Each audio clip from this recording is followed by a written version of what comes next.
Assalamualaikum warahmatullahi wabarakatuh.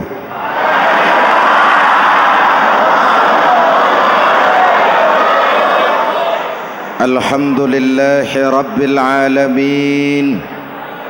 Wassalatu wassalamu ala asyrafil mursalin Sayyidina wa maulana Muhammadin wa ala alihi wa sahbihi ajmain, amma ba'du. Para ulama yang saya muliakan, hadirin hadirat ma'asyiral muslimin yang saya cintai, banyak kita alami perubahan-perubahan yang terjadi, baik perubahan yang menyangkut sosial budaya, lebih-lebih yang menyangkut sosial politik. Yang tidak banyak mengalami perubahan adalah sosial ekonomi. Bahkan angka kemiskinan kita naik menjadi 3/5 dari total penduduk kita hidup di bawah garis kemiskinan, dan 20% diantaranya miskin mutlak.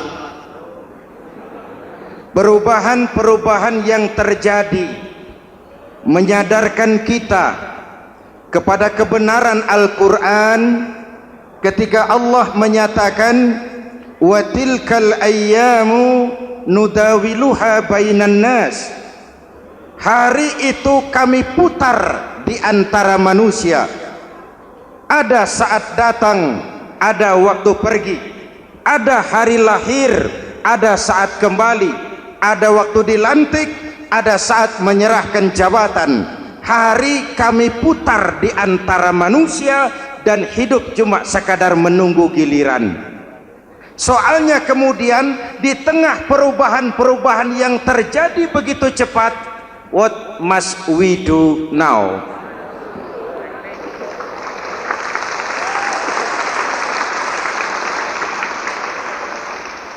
Saya juga nggak ngerti itu. Yang penting kan penampilan. Saudara-saudara kaum muslimin di seluruh tanah air, jadi pemimpin adalah pelayan bagi orang yang dipimpinnya.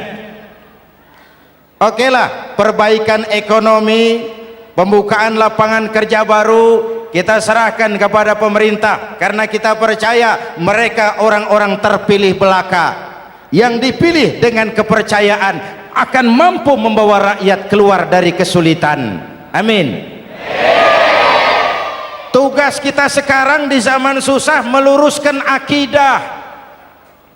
Jangan sampai mbah dukun yang naik ke permukaan. Betul? Islam misinya yang pertama membebaskan manusia dari kemusyrikan. 13 tahun Rasul berjuang di Mekah, menanamkan akidah, meluruskan keyakinan, membentuk iman. 13 tahun membebaskan manusia dari belenggu kemusyrikan. 13 tahun menanamkan la ilaha illallah Muhammadur Rasul dengan seluruh konsekuensinya. Kalau saya yakin tidak ada Tuhan selain Allah, saya tidak akan minta tolong kecuali hanya kepada Allah. Saya tidak akan pernah takut kecuali hanya kepada Allah. Saya tidak akan menggantungkan hidup kecuali hanya kepada Allah. Saya tidak akan minta rizki kecuali hanya kepada Allah. Saya tidak akan melarikan persoalan kecuali hanya kepada Allah. Kalau konsekuen dengan keyakinan ini, mbah dukun nggak dapat tempat.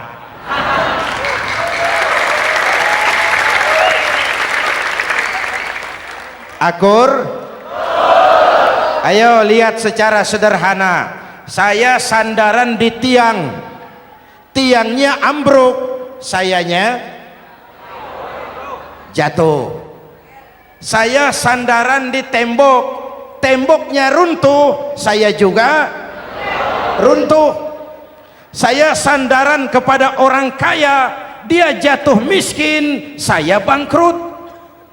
Saya sandaran kepada jenderal, dia pensiun, saya selesai.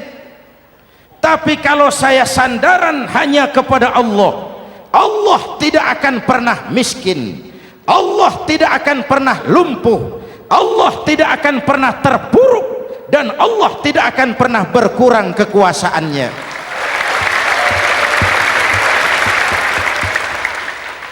Maka umat Islam, sesulit apapun zaman yang kita hadapi, Allah juga tempat kita bersandar. Jelas? Selama ini kita iman dalam ucapan tapi sekuler dalam perbuatan. Di masjid ada Allah, di kantor Allah tidak ada, maka korupsi merajalela.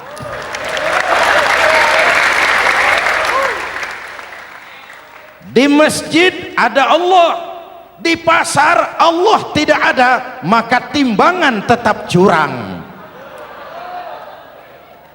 Kita iman dalam ucapan tapi sekuler dalam perbuatan. Oleh karena itu, sesulit apapun zaman yang kita hadapi, iman jugalah pegangan kita, Allah juga tempat kita bersandar. Boleh zaman berubah, akidah jangan sampai goyah, karena iman kita hidup, untuk iman kita berjuang, dan dalam iman kita ingin kembali menghadap Allah Subhanahu. Selama ini manusia Indonesia kita lebih banyak diisi otaknya, hati sering kosong, agama dangkal, akidah rapuh, moral rendah. Memang kemudian muncul banyak orang-orang pintar, cuma sayang tidak benar. Indonesia kita bangkrut, Indonesia kita terpuruk, Indonesia kita sakit parah kalau diurus orang yang cuma pintar tapi tidak benar. Kita perlu orang-orang pintar, tapi kita lebih perlu orang benar. Jelas? Kalau cuma pintar tapi tidak benar, itu yang sering saya sampaikan, nanti disuruh ngurus beras malah nimbun beras.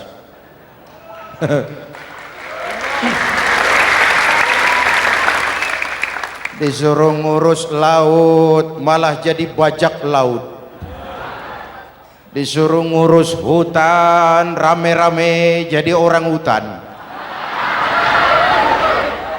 Jutaan hektar hutan Indonesia kita ini merupakan kekayaan sumber daya alam kita yang harus digunakan bagi sebesar-besar kemaslahatan rakyat. Yang disuruh ngurus hukum malah bikin hukum seperti pisau, tajam ke bawah, tumpul ke atas. Jangan heran lalu di masyarakat muncul street justice, pengadilan jalanan, sebagai refleksi dari ketidakpuasan melihat sikap hukum yang sangat berpihak. Kalau yang kecil salah, hukum cepat-cepat ditegakkan.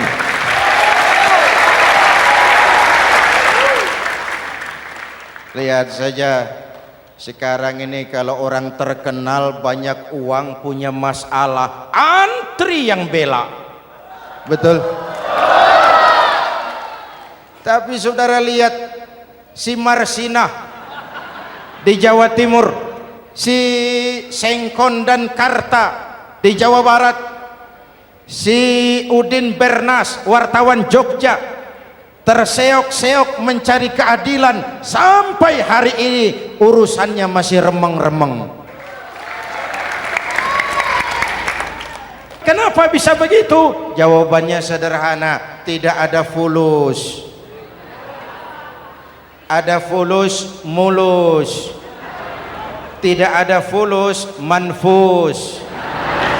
Betul?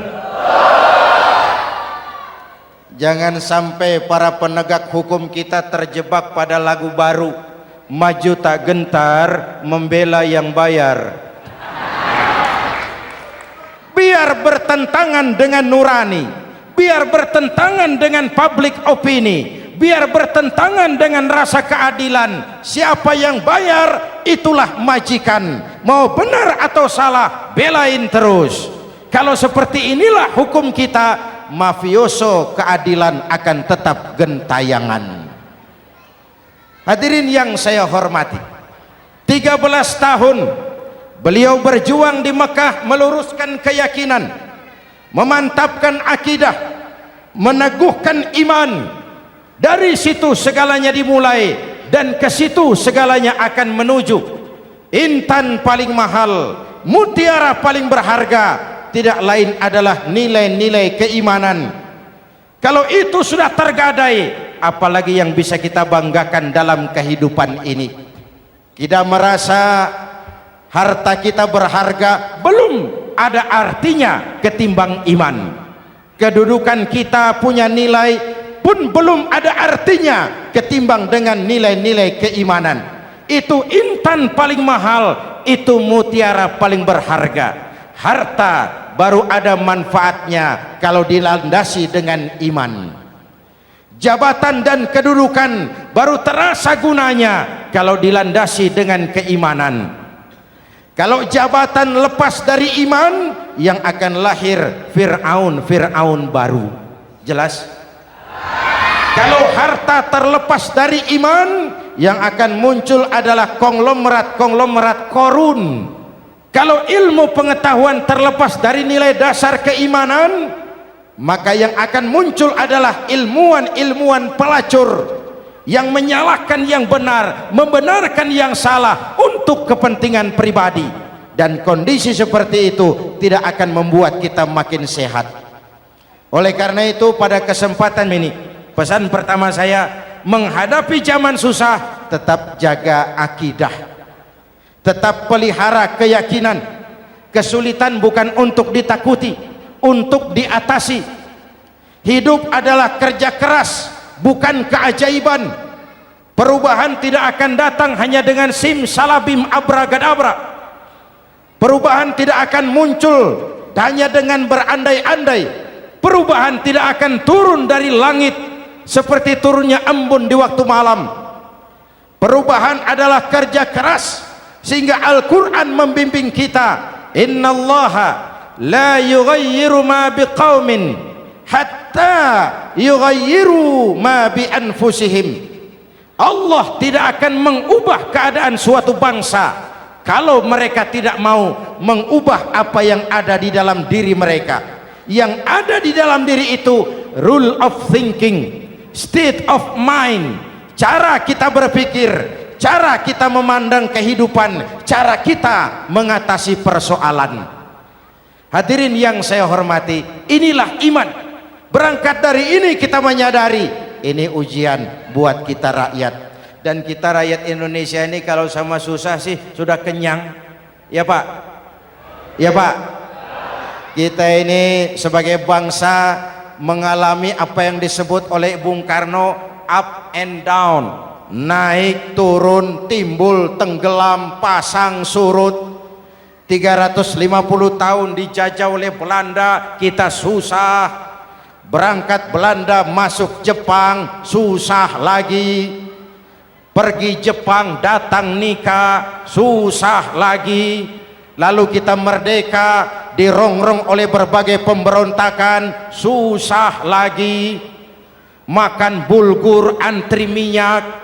Lalu PKI berontak, susah lagi. Muncul orde baru, lama-lama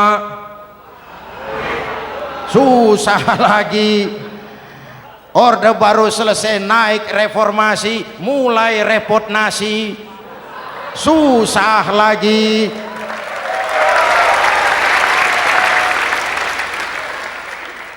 Kalau susah kita ini sudah akrab, sudah intim. Mestinya kalau sudah susah seperti itu, jangan salah sikap menyikapi kesusahan. Jangan sampai kita potong kompas, ambil jalan pintas, terjebak menghalalkan segala cara. Itu tidak akan menguntungkan, itu tidak akan menyelesaikan. Kalaupun selesai, nampaknya penyelesaian sesaat, dan penyelesaian sesaat bukan penyelesaian yang sebenarnya. Karena itu tetaplah dalam koridor keimanan. Boleh zaman berubah, akidah jangan sampai goyah. Silahkan masa berganti, tapi keyakinan jangan mati. Sekali la ilaha illallah sampai tetes darah paling penghabisan, tetap la ilaha illallah. Sanggup? 3 orang. Sanggup? 21. Sanggup? Kalau sanggup kita harus konsekuen. Saudara-saudara di seluruh tanah air, misi yang kedua dari Islam setelah membebaskan manusia dari kemusyrikan, membebaskan manusia dari ras diskriminasi, mengikat manusia dengan tali akidah. Sebelum Islam datang, manusia dibedakan oleh warna kulit, manusia dibedakan oleh faktor keturunan, manusia dibedakan oleh faktor harta dan benda. Adalah Rasul yang mengajarkan, innallaha la yanzuru ila suwarikum wala ila amwalikum walakin yanzuru ila qulubikum wa a'malikum. Allah tidak melihat potonganmu, Allah tidak melihat hartamu. Yang Allah lihat itu adalah hatimu dan amal perbuatanmu. Jauh sebelum Amerika teriak-teriak membanggakan apa yang mereka sebut sebagai Declaration of Independence, Nabi sudah mengajarkan kepada kita semua, annas kulluhum li Adam wa Adam min turab la fadla li arabiyyin ala ujamiyyin illa bittaqwa. Seluruh manusia berasal dari Adam. Adam diciptakan dari tanah. Tidak ada kelebihan Arab dengan yang bukan Arab kecuali takwanya. Jauh sebelum Amerika mencanangkan bahwa semua manusia dilahirkan sama, that all men are created equal. Jauh sebelum itu Islam sudah membebaskan manusia dari ras diskriminasi. Apa dalam konteks kekinian menghadapi zaman susah tetap jaga kerukunan? Ya Pak, ya Bu, oi Bu, menghadapi zaman susah tetap jaga kerukunan, baik antar umat seagama, antar umat beragama, maupun antar umat beragama dengan pemerintah. Menjaga kerukunan, jangan saling sikat sikut di antara kita. Sebab kalau sudah rukun, saya ajak berhitung, 1 ditambah 1 sama dengan, itu matematika namanya, hasilnya pasti. Tapi angka sosial hasilnya aneh. Saya ubah jadi angka sosial. Ayo kita berhitung lagi. 1 orang takut ditambah 1 orang takut sama dengan 2 orang setengah berani. Kenapa setengah berani? Karena sudah berdua. Tadi kan takut sendiri. Kalau sama-sama takut berkumpul jadi setengah berani. Kalau ditambah 1 orang takut lagi, 1 orang takut ditambah 1 orang takut ditambah 1 orang takut sama dengan 3 orang berani. Kenapa jadi berani? Karena sudah bertiga. Kita yang lemah, kita yang marginal, kita yang dikucilkan, bahkan kita yang dilecehkan, kalau mau rukun kita akan kuat dan tidak bakal dipermainkan orang.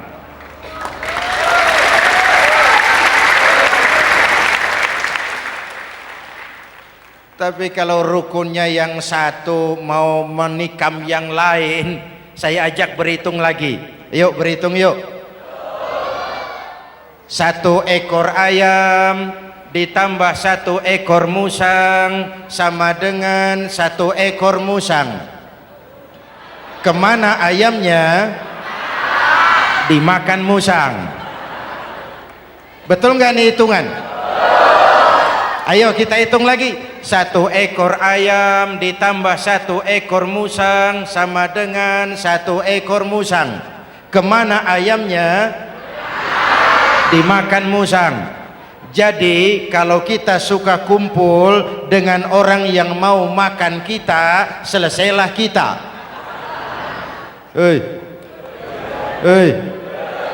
Maka kalau merasa kita ini ayam, yuk kumpul sama-sama ayam, pulang ke kandang ayam.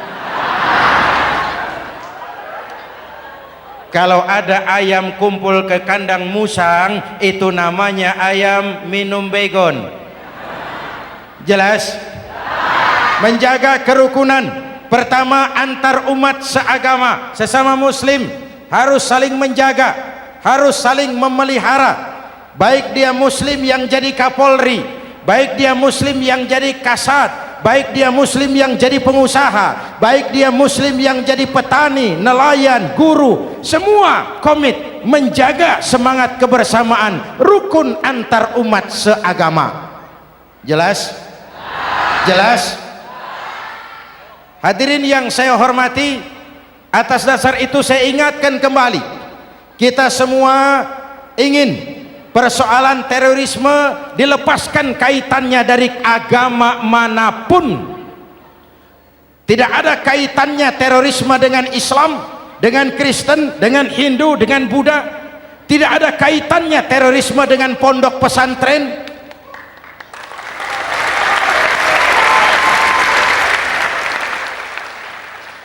Jangan sampai pesantren jadi kambing hitam. Karena sejak zaman penjajahan, pesantren sudah terbukti memberikan kontribusi bagi perjuangan memerdekakan rakyat Indonesia. Rukun antar umat seagama. Yang kedua, rukun antar umat beragama. Islam ini rahmatan lil, jangankan manusia walaupun berbeda agama, binatang saja dihormati. Ada hadis, fa iza zabahtum fa ahsinuz zibhata. Kalau kamu menyembelih hewan, sembelihlah dengan cara yang terbaik. Jangan menyembelih ayam dengan pisau tumpul. Itu namanya tidak berperi kebinatangan. Yang kecil lagi, saudara buka babul istinja, makruh buang air kecil di tanah yang berlubang. Sebab apa? Pertama, menjaga kesehatan. Siapa tahu di lubang yang saudara buang air kecil itu ada gas beracun. Kalau tidak, melindungi binatang yang ada di dalam lubang. Siapa tahu di lubang yang saudara buang air kecil itu ada semut sedang rapat membahas terorisme. Apa dosanya lalu mati dikencingi? Ini namanya rahmatan lis semut. Binatang saja dilindungi. Maka perbedaan agama tidak harus menyebabkan kita bertolak belakang. Perbedaan agama bukan alasan untuk saling bermusuhan. Apalagi kita sudah menyadari tentang kemajmukan kita, tentang kebinekaan kita, tentang keragaman kita. Rukun antar umat beragama, saling menghormati, saling menghargai, tapi tetap dalam batas lakum dinukum. Lalu rukun antar umat beragama dengan pemerintah. Hadirin yang saya hormati, yang benar kita dukung, yang salah kita perbaiki dan kita tegur menurut cara-cara yang diajarkan oleh agama kita. Dan sholat berjamaah, pendidikan bernegara yang paling bagus. Tadi kita sholat ada imam, ada makmum, betul? Makmum wajib ikut imam kalau imam benar sholatnya. Rakyat wajib ikut pemimpin kalau pemimpin benar mimpinnya.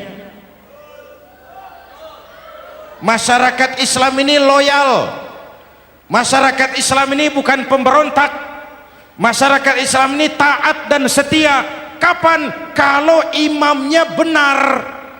Imam takbir, makmum, imam ruku, makmum, imam i'tidal, makmum i'tidal, imam sujud, makmum. Tapi kalau imam keliru, mestinya imam ruku malah sujud. Salah imam ini, tegur. Siapa yang wajib negur? Makmum yang saf terdepan. Anggota DPR.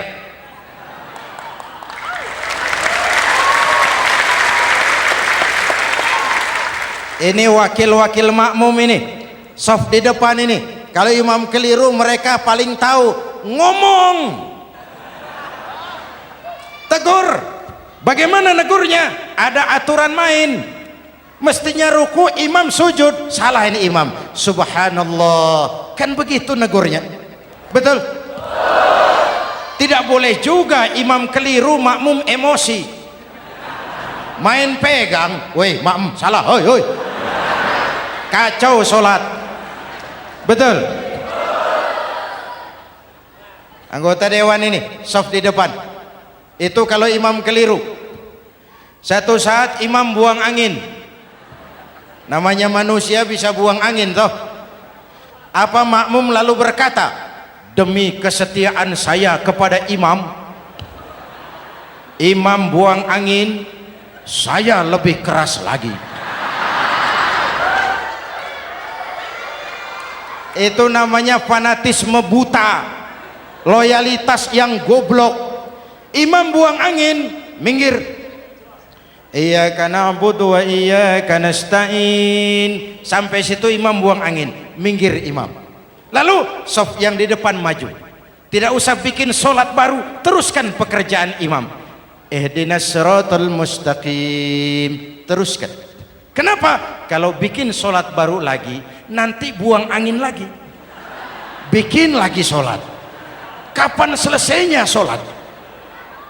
Kapan selesainya membangun negara ini? Yang penting imam tahu diri, buang angin, minggir.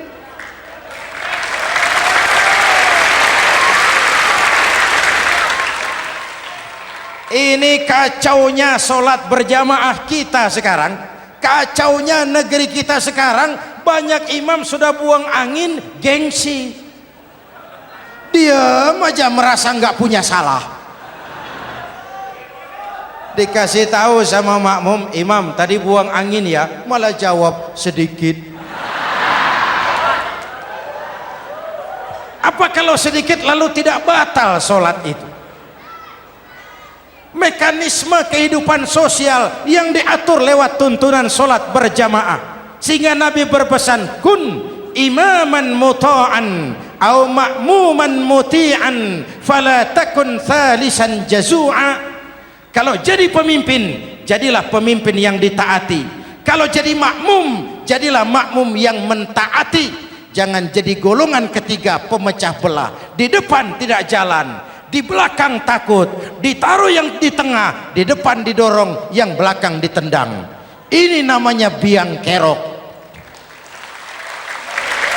Saudara-saudara, dari uraian singkat ini saya ambil beberapa catatan pokok. Pertama, kalau ada intan paling mahal, kalau ada mutiara paling berharga dalam hidup kita, itu tidak lain adalah karena keyakinan. Hidup jadi indah, hidup jadi berharga, hidup jadi berarti kalau didasari atas sebuah keyakinan. Dan keyakinan itu tidak lain adalah nilai iman kita, akidah kita kepada Allah Subhanahu wa ta'ala. Yang kedua, tetap menjaga kerukunan. Sesulit apapun zaman yang kita hadapi, kita tetap harus menjaga semangat kebersamaan. Kita harus tetap menjadi lem perekat yang menjaga keutuhan, baik sebagai bangsa maupun sebagai umat. Perbedaan adalah wajar, harus dihormati, sebagai ciri kehidupan berdemokrasi. Tapi jangan perbedaan menjadi sebab kita bermusuhan, dan jangan perbedaan menyebabkan kita saling berpecah belah.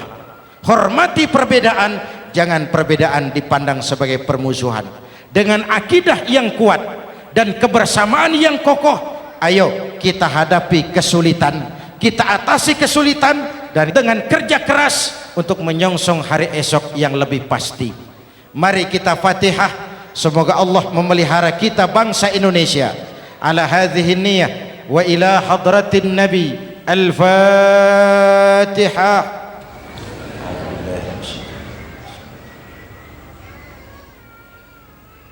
Iyyaka na'budu wa iyyaka nasta'in. Ihdinas siratal mustaqim. Siratal ladzina an'amta 'alaihim. Bismillahirrahmanirrahim. Amin. Alhamdulillahi rabbil alamin. Allahumma salli wa sallim mubarak ala sayyidina Muhammadin wa ala alihi wa sahbihi ajma'in. Allahumma rabbana taqabbal minna salatana wa siyamana wa qiyamana wa takhashu'ana wa ta'abbudana wa tammim taksirana ya arhamar rahimin. Allahumma aslih man fi salahihi salahul muslimin. Allahumma ahlik man fi halakihi salahul muslimin. Allahumma rabbana la tu'akhizna in nasina aw akhtana. Rabbana wa la tahmil alaina isran kama hamaltahu ala alladhina min qablina. Rabbana wa la tuhammilna ma la taqata lana bih wa'fu 'anna waghfir lana warhamna anta maulana fansurna 'alal qaumil kafirin. Allahumma ij'alna minas su'ada'il makbulin wa la taj'alna minal ashqiya'il mardudin. Afdalu ma qultuhu ana wan nabiyyuna min qabli. La ilaha illallah.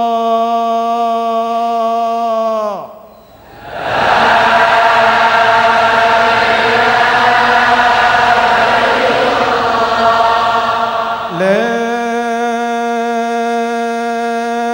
ilaha illallah.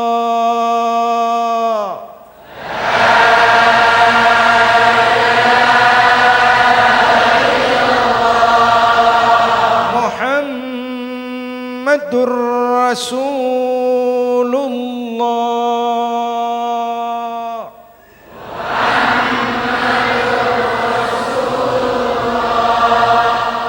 Sallallahu alaihi wa alihi wa sallam. Kalimatu haqqin 'alaiha nahya wa 'alaiha namut wa 'alaiha wa biha nub'atsu insyaallah minal aminin minal aminin minal aminin rahmatika ya arhamar rahimin.